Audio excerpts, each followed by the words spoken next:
Hey guys, I hope you're all having a great afternoon. Welcome back to the videos, where today I thought I'd go over basically the EVO 6 and do a bit of a cost breakdown, because I guess in a way I'm very happy with this car at this current point in time, and I'm gonna call it, I guess, iteration 1 of my EVO 6. Probably my favorite car that I've ever owned to date. There has never been a car that has been more perfectly suited to everything that I want to do. Doing road trips, doing track events, being just ungodly fast. It is a weapon on the track. It is ridiculous.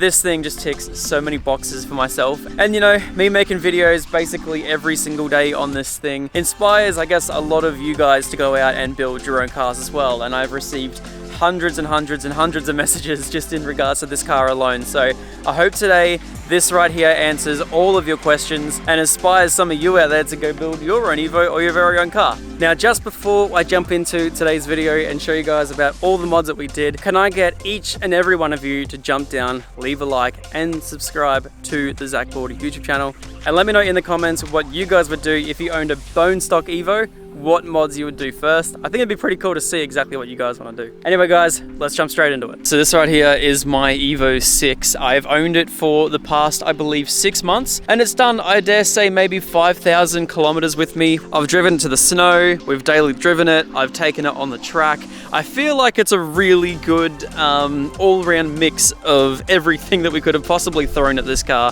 I guess the first thing to note is, I guess, acknowledging where the car actually started. I bought this car from Sydney off a really nice guy named Michael, who actually didn't want to sell the car at the time. He was umming and ahhing, but he's got an RX-7 now, so I guess he's winning at life. But I purchased this EVO 6 right here for $35,000. Now that was 6 months ago, sort of as the car market was, you know, doing a little bit of this and that, and you know, cars are starting to come back down, but some cars are still going up. I feel like this at 35k is going to really hold its price. You guys know the reason I got this was because I sold my original Bathurst R RX-7, which I still cry about to this day. It's a very upsetting thing. And I will admit, this car is no looker in comparison to an RX-7, but what it doesn't make up for in looks, it makes up for in being able to do everything else really efficiently. So I hope that made sense. And to get the car down to me, I actually bought this car sight unseen.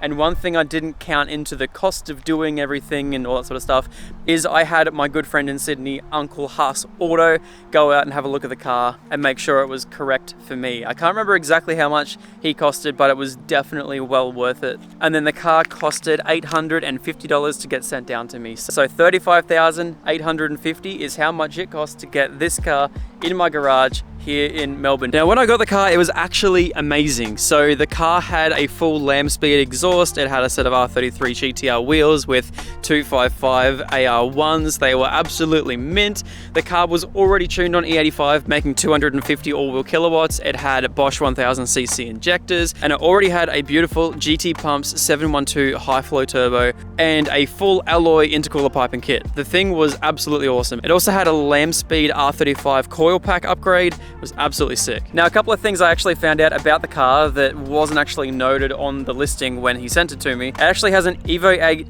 LSD AYC diff, or an active yaw control diff, and then it also has an EVO 7 gearbox as well. So a few little things about this car was absolutely awesome. So I was actually pretty happy at where the car was. However, there were a few issues with the car, unfortunately. So the car hadn't been serviced in a very long time. The injectors had actually gummed up and were almost completely clogged, which meant this car here was running very lean. It wasn't great. It was on full 85 and it was just absolutely drinking fuel. It was a little bit of a nightmare to work out, considering I did the plugs, I did the coil packs, I did a few other little things to try and figure it out before I took apart the entire fuel system. I guess it's good to where, you know, it started. It's a really nice car, just needed a little bit of TLC. So I think what we'll do is we'll jump into the engine bay. This is where the mods started, and we'll go from there, I guess.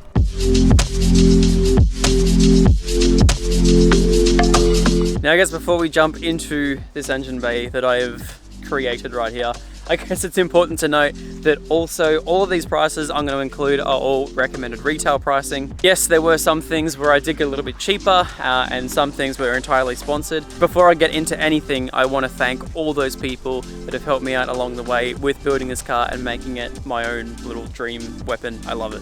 The main ones being Raceworks, Motul, PT Motorsports, Protex, and Project Aero. Without those guys, this car would not be where it is today.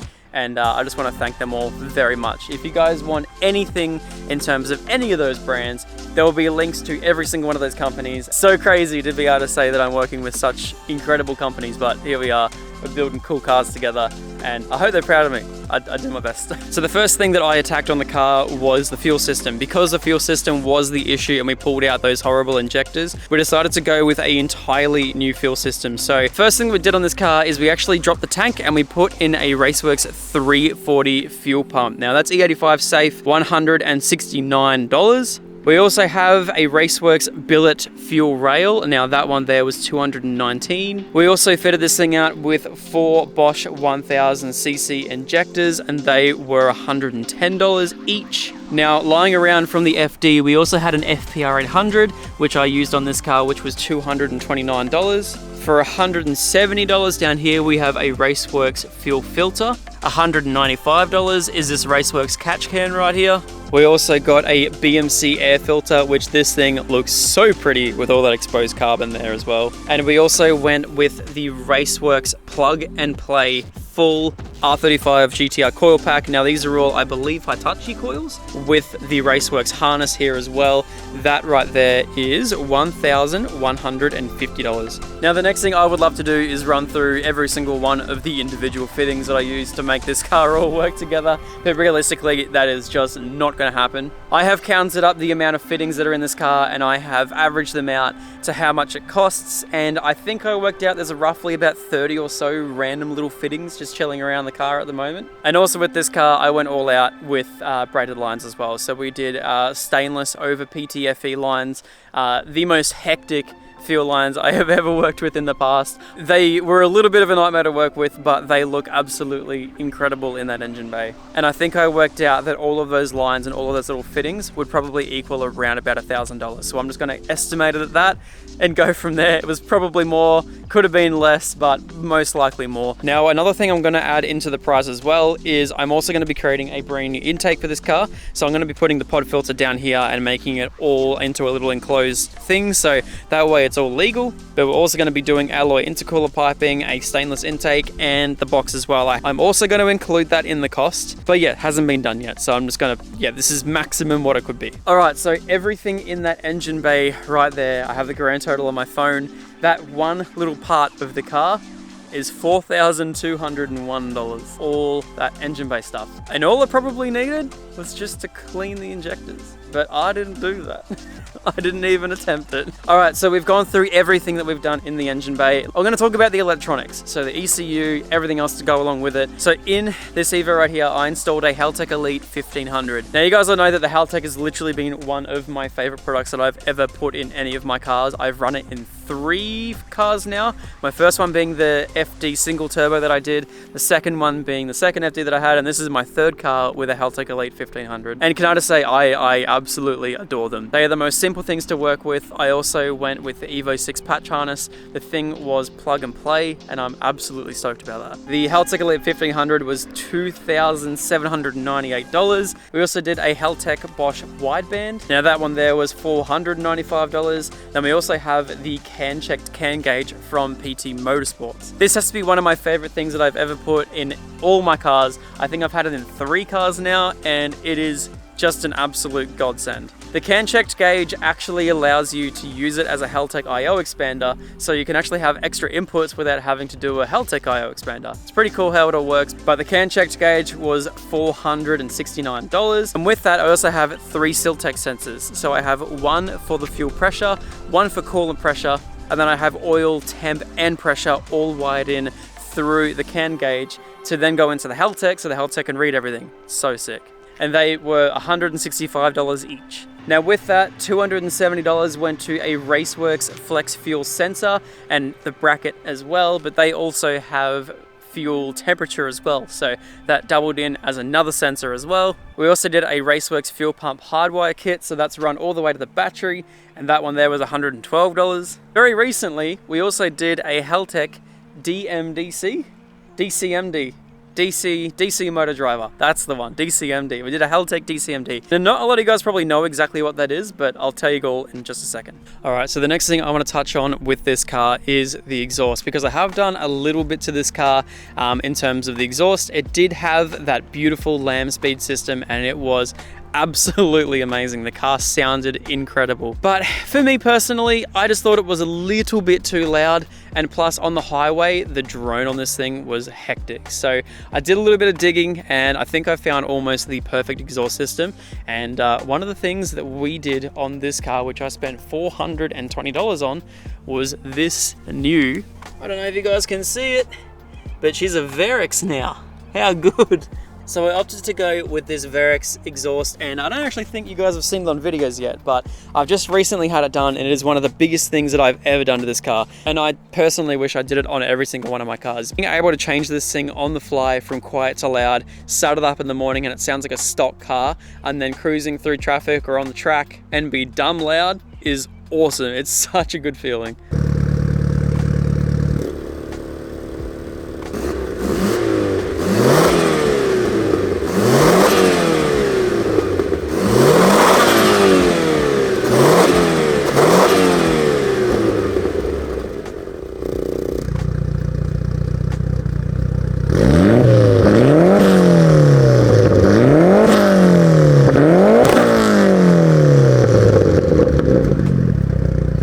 Now, whilst I was actually doing the Verex exhaust, Grubby from 20 Web Fab also put in a high flow cat for me. So I actually now have a vibrant high flow 100 cell cat, which set me back $200, I think it was something like that. But now with the Verex open and with the high flow cat, it's actually quieter than my last setup, which I'm more than happy with because it was still fairly loud.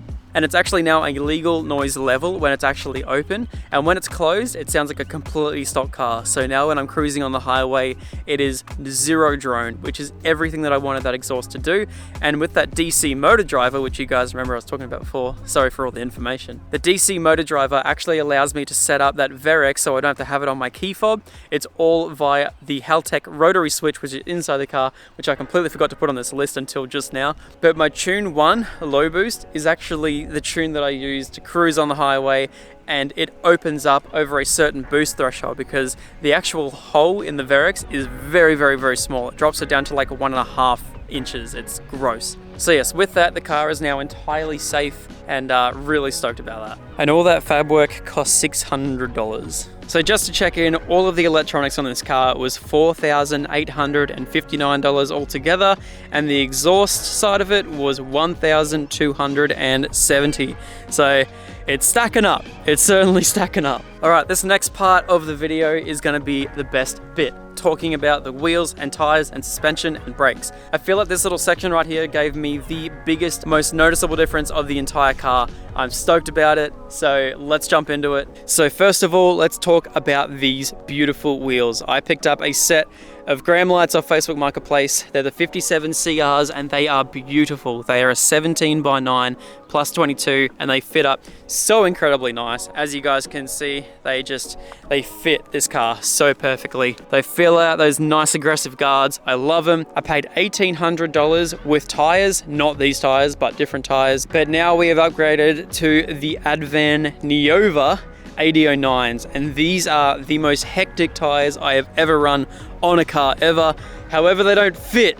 I'm so pissed off about it. So yes, I have tried raising the car. I've tried doing a few things to try and make these 8009s work. They're actually the exact same size as the Zestinos that I had on it, 255, 45, 17s. However, the Advans are so much bigger and they scrub everywhere. I have had non-stop issues. I've raised the car a full 1.5 centimeters all around, and it's not exactly where I want it to be. It's still scrubbing on the front. I'm a little bit annoyed because I forked out $1,300 or $1,400 for these tires, and now I have to go with a more expensive tire, even though they're smaller. So a little bit annoyed about that, but even still, the Yokohamas are one of the most incredible tires I have ever driven on. Keen to get them on the track. I've ordered a set of 8009s in 245 40 17, and they are going to cost me $1,470. They don't look much different to these at all, but I'm going to put that price on. And if anyone wants to buy a set of these, please let me know. They're cheap. Yeah, yeah, it's my own loss. I can't do anything about it. I chose the wrong tire size. I'm dumb, I'm sorry. Sitting behind those wheels, we have the typical EVO 6 Brembos, and in them, I have a set of Protex Ultra Copper pads and Protex discs all the way around the entire car. Now the discs were 600 bucks and the pads were 300, I think they retail at. And the suspension that we're running on this thing, of course, is your boys at Shockworks. I'm running a full custom set of Shockworks with completely custom springs. Don't ask me which ones they put in it because I couldn't tell you.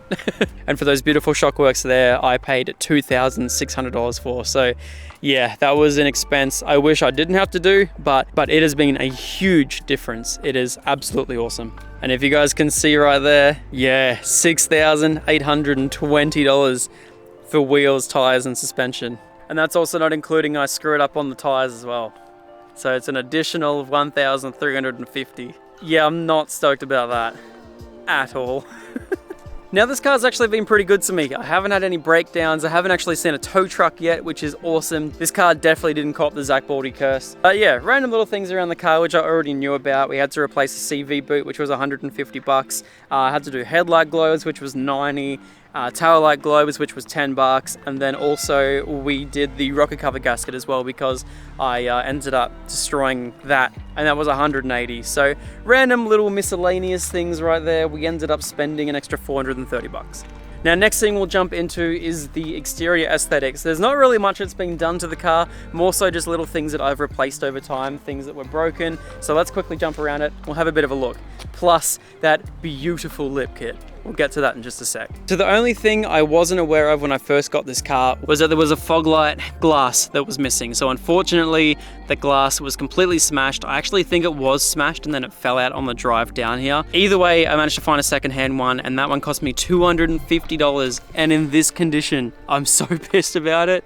But hey, if you own an EVO, parts are hard to find. You gotta cop it when you can. I also had to get new clips for the side skirts as this side skirt was slightly hanging down. And I've just realized as well that this one here is also doing the same.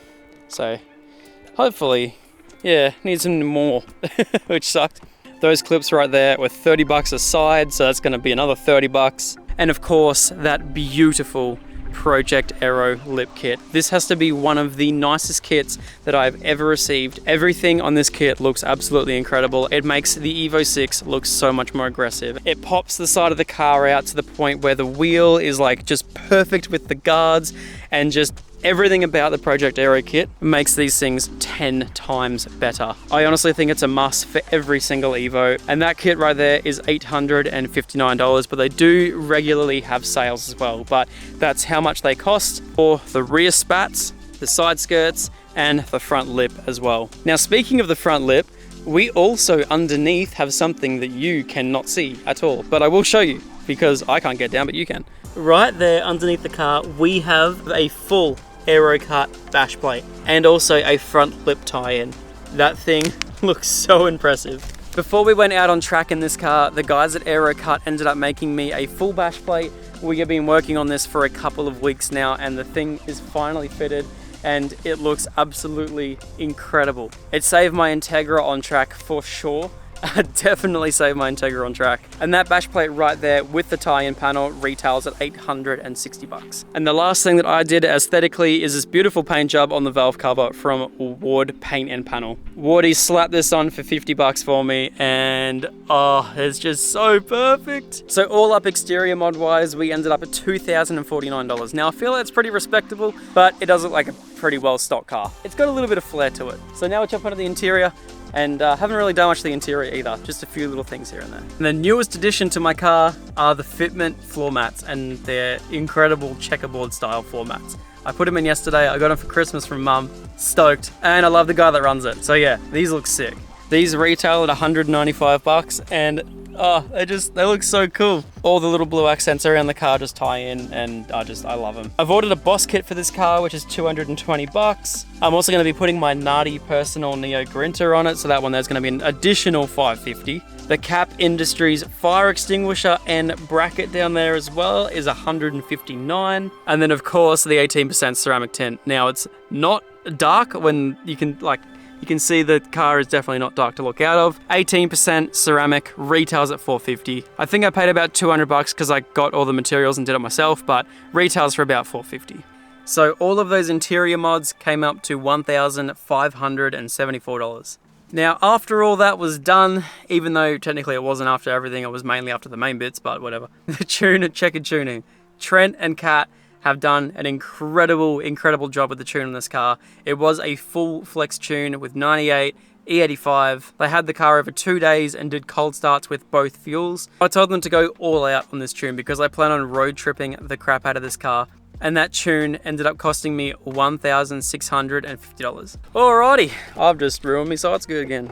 Let's back up. This is the point of the video where everyone asks how much all up did we spend on mods for this car? And that answer right there, full retail price on every single mod, $22,853. I'm not gonna lie, it's pretty respectable, but also the time frame that I did everything, I'm a little bit scared about because I've only got this car for about 6 to 8 months, and yeah, it's been a very quick change. Either way, I absolutely love this car and I wouldn't change that for the world. It is one of my favorite cars. As I said, it does everything that I could possibly want. It's a beautiful daily driver. It's an amazing, quiet highway cruiser, and it can smash almost anything around a track. It's smashed my time on every single one of my cars that I've ever taken to the track in just 2 laps. It was absolutely insane. All up, the car now owes me $58,703.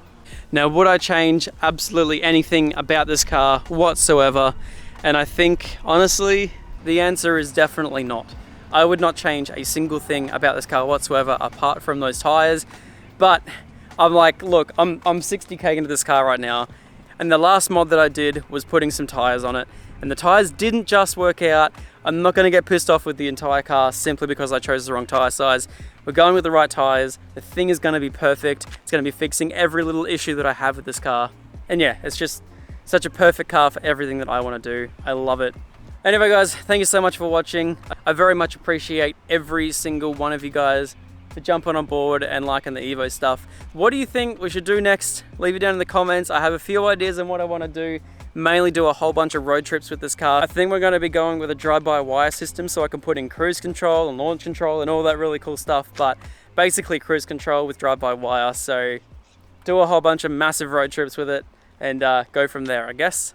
Anyway guys, thank you so much everyone for watching. I very much appreciate it, and I'll see you all in the next one. Peace out.